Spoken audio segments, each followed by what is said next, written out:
ബഹുമാന സുഹൃത്തുക്കളെ, ഞാൻ സജിത്താണ് അയ്യമ്പുഴയിൽ നിന്ന്. ഭക്ഷ്യസുരക്ഷാ ഓഫീസുകൾ വിജിലൻസ് റിസോർട്ടിൽ നിന്ന് പണം കൈമാറുന്നത് കണ്ടെത്തി. ഞാൻ കഴിഞ്ഞ ദിവസം ഒരു സംഭവം ഉണ്ടായിരുന്നു. നമ്മുടെ അടുത്തുള്ള ഒരു തട്ടുകടയിൽ വൈകിട്ടായപ്പോൾ വൈകിട്ട് ഒരു ഫയലൊക്കെ പിടിച്ച് കുറേ ആൾക്കാരായിരിക്കണം.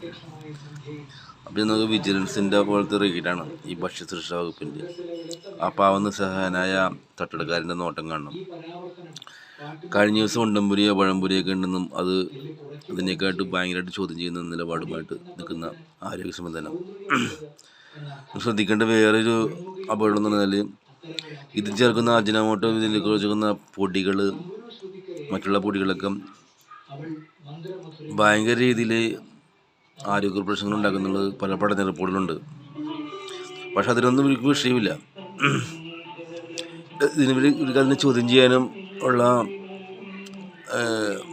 അധികാരമോ അല്ലെങ്കിൽ അതിന് തന്നിടമോ അവർക്കില്ല. ഇവർ ഈ പാവങ്ങളിലും കിട്ടാണ് കയറി നിൽക്കുന്നത്.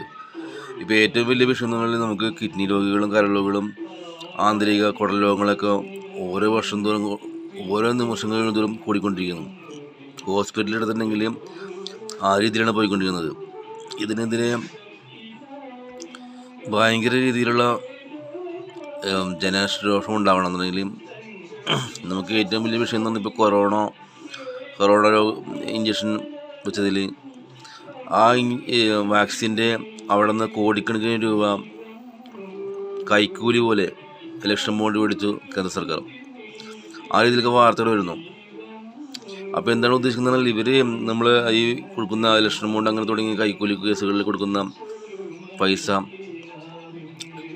അവർക്ക് അന്യായമായി എന്തും ചെയ്യാന്നുള്ള ലൈസൻസായിട്ട് അവർ കാണുകയും അതിനൊരു പഠന റിപ്പോർട്ടില്ലാണ്ട് ജനങ്ങളുടെ മുന്നിലോട്ട് അടിച്ചെടുക്കുന്ന രീതിയാണ്.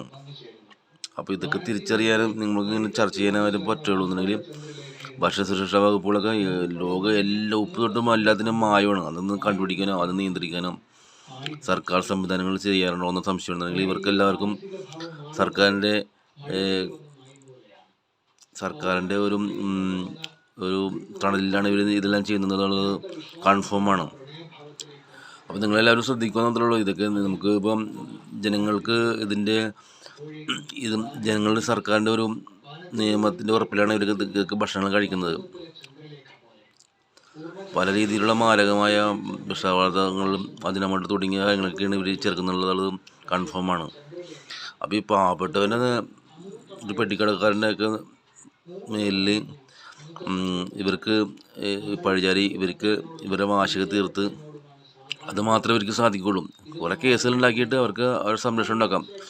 പെറ്റി കേസ് തൊട്ട് ഈ പാവപ്പെട്ട ഹെൽമെറ്റ് പിടിച്ച് പെറ്റി കേസ് ഉണ്ടാക്കുന്നതുകൊണ്ട് ഭക്ഷ്യസുരക്ഷാ വകുപ്പ് പാവപ്പെട്ടവൻ്റെ മേലിലോട്ട് കുതിരാം എന്ന് മാത്രമേ എനിക്ക് പറയുന്നുള്ളൂ.